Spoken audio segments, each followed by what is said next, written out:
Assalamualaikum warahmatullahi wabarakatuh dan selamat pagi. Puji syukur kepada Tuhan Yang Maha Esa sehingga kita tetap diberi kesempatan untuk melanjutkan pembahasan kita tentang kalkulus peubah banyak. Materi sebelumnya, untuk kembali mengingatkan, materi sebelumnya kita telah membahas tentang integral lipat 2 atas persegi panjang. Itu untuk kembali mengingatkan, kita menentukan volume di bawah kurva dengan memprediksi volume di bawah kurva menggunakan balok-balok yang merupakan hasil partisi. Bagian bawahnya merupakan hasil partisi, hasil pecahan-pecahan. Nah, seperti ini. Nah, semakin banyak balok yang dibentuk, nah semakin banyak juga partisi dari persegi panjang itu, maka semakin banyak balok yang terbentuk. Nah, semakin banyak balok yang terbentuk ini, maka semakin akurat kita menentukan volume di bawah kurva ini. Karena baloknya kan semakin kecil dan banyak. Nah, coba saya tambah lagi partisinya. Ini saya tambah lagi, di situ dapat dilihat perubahannya. Semakin halus, semakin balok-baloknya semakin kecil. Nah, oke. Itu salah satu cara untuk menentukan volume di bawah kurva. Itu kita memprediksinya dengan menjumlahkan balok-balok untuk mendapatkan volume di bawah kurva. Nah, untuk pertemuan kali ini kita akan bahas tentang integral berulang. Diharapkan mahasiswa bisa memahami makna dari integral berulang, bisa mengamati pada applet GeoGebra ini maksud dari setiap simbolnya, maksud dari integral berulang itu seperti apa. Nah, saya harap semoga GeoGebra ini bisa membantu visualisasi pergerakan yang kuning itu ya. Kita kembali ke textbook dulu. Integral berulang itu biasa orang sebutnya iterated integrals. Integral berulang. Oke, di simbol itu berarti double integral kan ya. Ini simbolnya masih sama-sama menghitung volume. Jadi ada cara lain untuk menghitung volume benda padat ini. Sebelumnya kan kita sudah bahas dengan menjumlahkan balok-balok. Nah, itu memprediksi. Sekarang kita mencari volumenya dengan menggunakan integral berulang. Tapi maksud dari integral berulang ini seperti apa? Oke, jadi penjelasannya kira-kira begini ya. Dipotong-potong nanti ini volume. Nah, di sini untuk menentukan volume di bawah kurva ini kita perhatikan.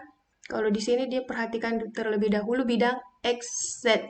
Nah, bidang XZ itu yang ini, yang sejajar dengan bidang XZ ini. Ini kan bidang XZ. Nah, kalau ini kan di belakang bidang YZ. Ya, kita fokus XZ. Nah, ini digerakkan sepanjang sumbu Y. Jadi pergerakannya dari sini sampai sini. Kan ini sejajar dengan sumbu Y. Jadi pergerakannya dari sini sampai sini. Terus bidang XZ ini kan nanti sejajar dengan bidang XZ. Itu bidang nanti. Nah, ini bidangnya. Bidang yang sejajar dengan sumbu tersebut. Bidang yang di belakang ada ini ya, bidang-bidangnya. Nah, bidang yang di belakang dan yang di depan ini sangat bergantung pada nilai Y-nya. Iya, karena kan di sini Y-nya C. Sedangkan di sini Y-nya adalah D. Jadi beda tergantung dari Y-nya. Oke, yang di belakang dulu. Yang di belakang ini bidang ya. tentu beda bidang yang ada di sini. Nah, ini sangat jelas kelihatan perbedaan ukurannya. Jadi beda ini dan ini karena tergantung Y-nya. Y itu yang ini. Jadi bergerak dari kiri ke kanan. Ya, beda lagi kalau Y-nya nanti di sini di D. Ini. Nah, terus volume seperti biasa, volume itu kan luas dikali sebenarnya di sini kalau diputar jadi tinggi jadinya ya. Jadi volume luas ini terhadap dikali luas ini terhadap Y-nya nanti lebarnya ke sebelah kanannya perubahannya ya. Nah, kita lihat lagi. Nah,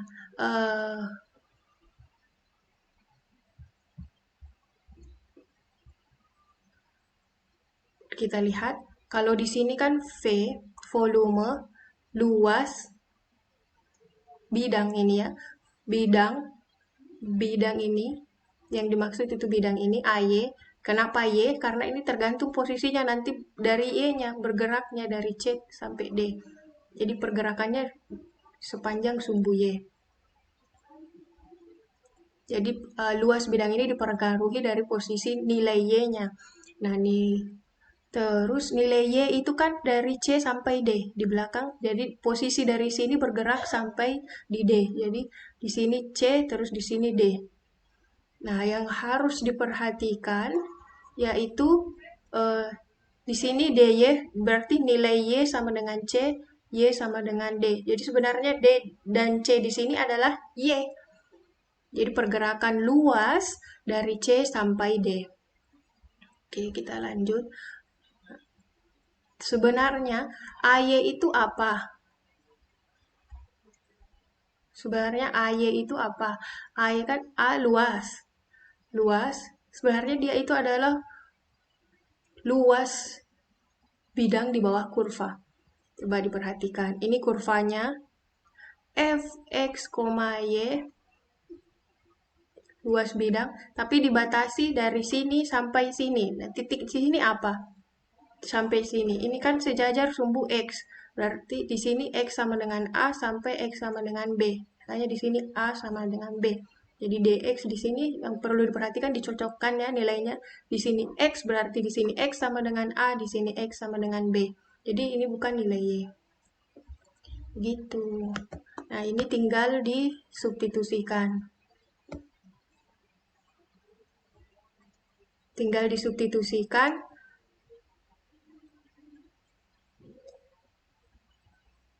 V sama dengan luas A yang bergerak dari C sampai D, ini kan nilai Y. Nah, A ini adalah luas kurva, luas daerah di bawah kurva yang dibatasi A sampai B. Nah, kalau belum paham, belum merasa pas dengan penjelasannya, boleh diulang kembali dan bisa dibaca kembali maksud dari simbol-simbol ini. Terus dia posisinya boleh dibalik ya. Kalau yang tadi kita bidangnya X set, bidangnya kan tadi X set yang digerakkan dari sini sampai sini. Nah, boleh kita ambil bidang YZ ini yang kita gerakkan ke depan. Nah, makanya di GeoGebra itu sambil menunggu kita bisa mengubah bentuk bidang yang warna kuning itu. Mau luasnya nah ini boleh diputar. Mau yang begini kah?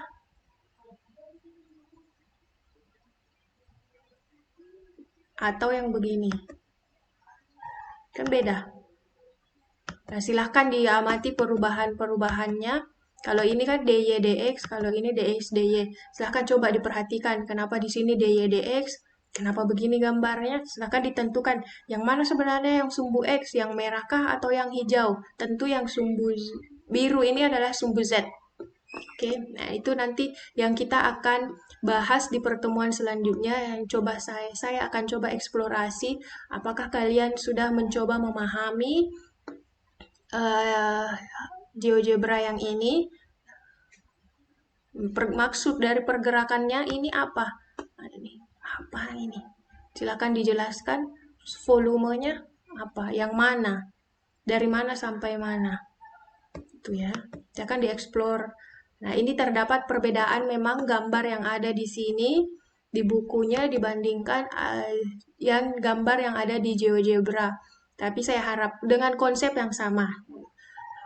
Tentu ini lebih menantang karena beda ya. Oke, kita lanjut ke contohnya. Tunggu. Sebelum jadi itu bisa dibalik. Bisa dibalik dx terlebih dahulu, dx terlebih dahulu, boleh juga dy terlebih dahulu. Tapi yang benar-benar perlu diperhatikan, kalau di sini dx berarti ini adalah nilai-nilai x. X sama dengan a, x sama dengan b. Kalau di sini dy di belakang berarti ini adalah nilai-nilai y sama dengan c, y sama dengan d. Kalau di sini dy berarti ini adalah nilai-nilai y. Sedangkan ini dx berarti ini adalah nilai x. X sama dengan a, x sama dengan b. Itu yang perlu. Nah, ini juga yang akan kita coba kalian eksplorasi, pahami kenapa maksud dari dua rumus ini apa. Maksudnya apa. Nah, itu coba dicari tahu. Kita lanjut untuk contoh pertama. Yang sudah menggunakan angka, tapi ini masih pakai kurung ya. Jadi, diintegralkan terhadap x terlebih dahulu. Ini kan basically ini secara dasarnya ini adalah luas. Luas di bawah kurva 2x tambah 3y, x-nya dari 1 sampai 2. Oke, luas. Nah, luas ini digerakkan sepanjang sumbu y dengan y dibatasi 0 sampai 3. Begitu. Jadi kita dua kali mengintegralkan. Jadi sesuai namanya integral berulang. Saya rasa kalau ini sudah bisa ya. Ini 45/2. Oke. Untuk contoh 2, ya hanya membalikkan. Di sini kan awalnya dx dy, kalau contoh kedua dy dx. Masih pakai kurung juga ya. Jadi ini diintegralkan terhadap y terlebih dahulu, terus diintegralkan terhadap x.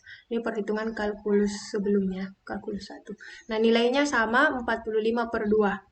Nah, jadi dari sekarang kita sudah bisa menghilangkan tanda kurungnya.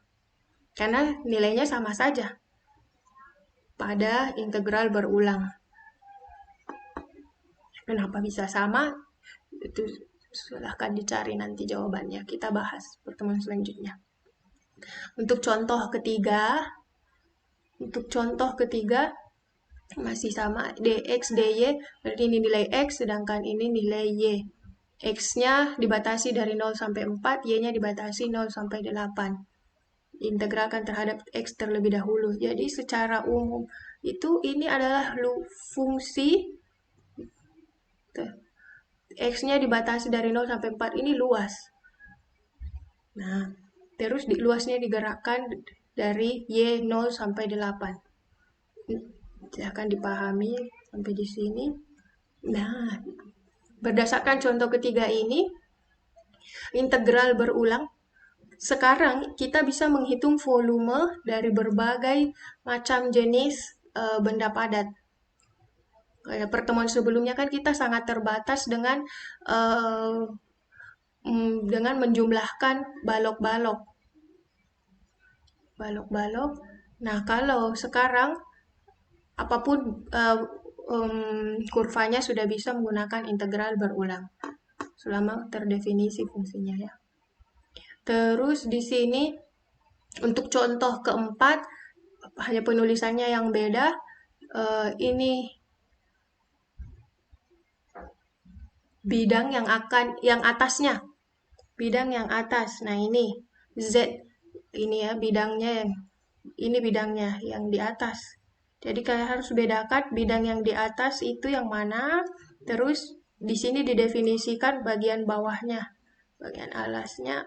X-nya harus 0 sampai 1, berarti dari 0 sampai 1, kan kurva X. Y-nya dari 0 sampai 2, Y-nya dari 0 sampai 2, jadi saya kata soalnya cuma dibatasi ke segini. Kalau tidak dibatasi kan ini berarti tak terhingga ke sana, tak terhingga ke sana. Sangat luas. Nah, untuk membantu menggambar ini silahkan buka Math 3D. Boleh nanti dicoba sendiri. Masukkan fungsinya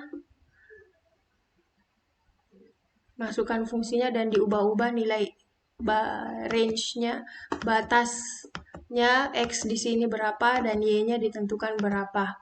Hasilnya bisa didapat begini nanti ya. Nah ini misal saya ubah X-nya negatif 5 sampai 5, Y-nya juga negatif 5 sampai 5. Nah ini fungsinya tadi, bidangnya yang di atas, 4 dikurang X kuadrat dikurang Y kuadrat. Ini Z sama dengan 4 dikurang X kuadrat dikurang Y. Nah ini bagian bawahnya. Silahkan diubah-ubah, kalau saya mencobakan negatif 5 sampai 5. Begini bentukannya. Ini linknya, silahkan diklik bagi yang ingin mencoba. Bagi yang mau mencoba juga di Maple, boleh silahkan di-download terlebih dahulu. Ini link downloadnya. Ini untuk membuat plotnya. Jadi kita bisa pakai aplikasi Math 3D, boleh pakai Maple. Bagi yang belum terlalu familiar dengan Maple, tidak apa-apa. Nanti kita akan kembali lagi ke sana. Oke.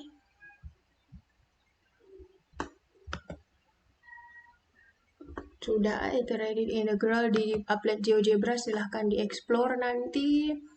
Terus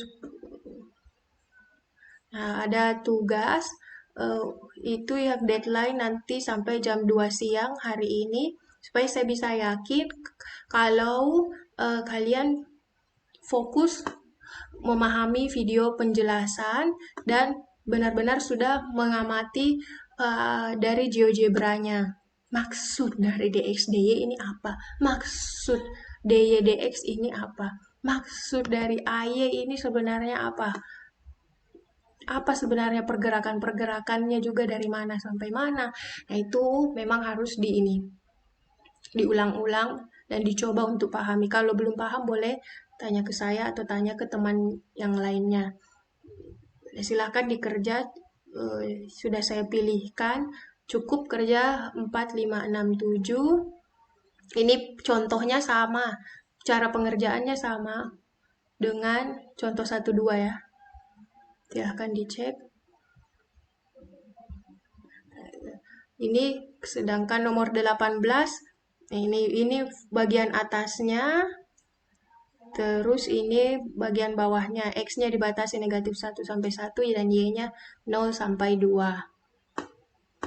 Ini sama dengan contoh yang ini, contoh keempat. Ada Z dan didefinisikan R-nya. Ini sebenarnya setnya. Ini adalah setnya kan ya. Ini adalah Z-nya dan R-nya didefinisikan ini.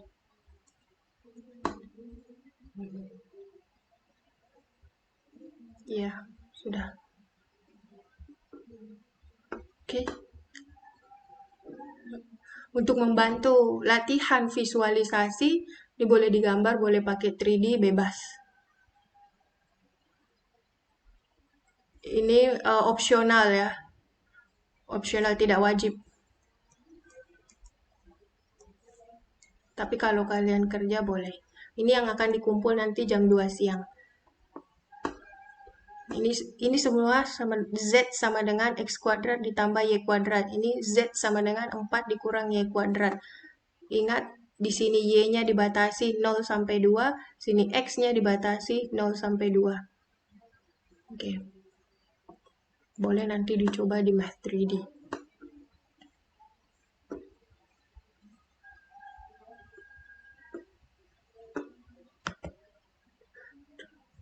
Nah, untuk pertemuan selanjutnya kita akan membahas tentang daerah bukan persegi panjang.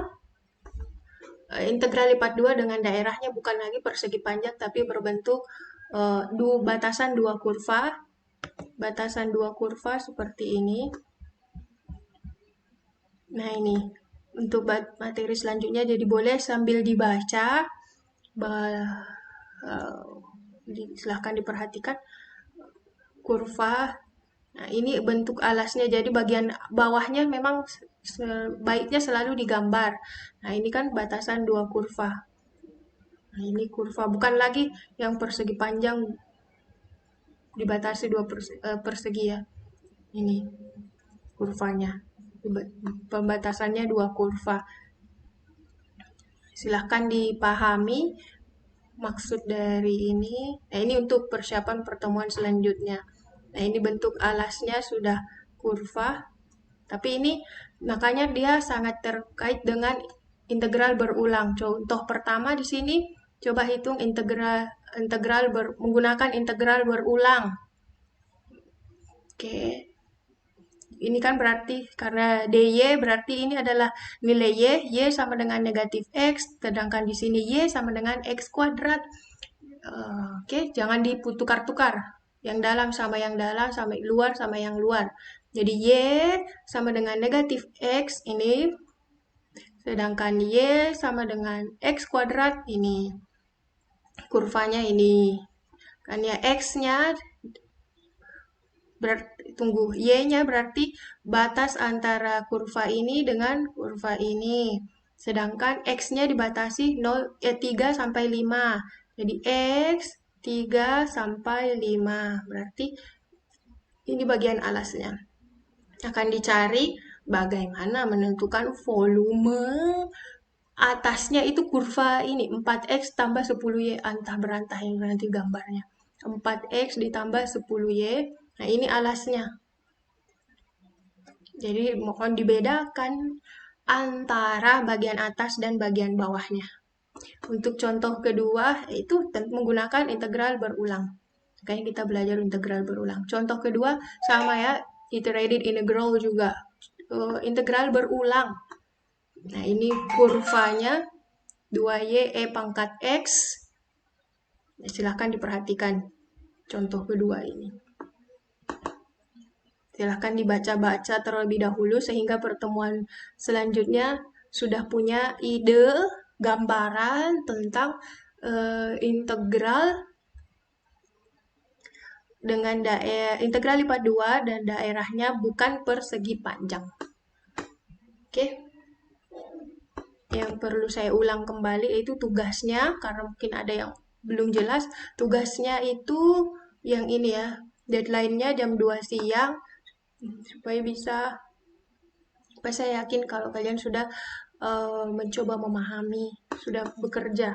Itu yang dikerjakan yang ini saja. Nomornya yang tadi saya pilihkan, ada 7 nomor kalau tidak salah. 2 itu opsional. Yang bagian integral berulang. Nih, 4, 5, 6, 7, 18. Nah, ini opsional karena menggambar. Gambarnya boleh pakai 3D, boleh pakai gambar tangan, ya gambar 3D terus ditransfer gambar tangan boleh, bebas. Nah, nanti silahkan diupload di LMS-nya. Oke, saya rasa demikian dari saya. Semoga bisa dipahami. Kalau tidak dipahami juga tidak apa-apa. Silahkan dinonton ulang dan dikomunikasikan. Terima kasih atas perhatiannya. Assalamualaikum warahmatullahi wabarakatuh dan selamat pagi.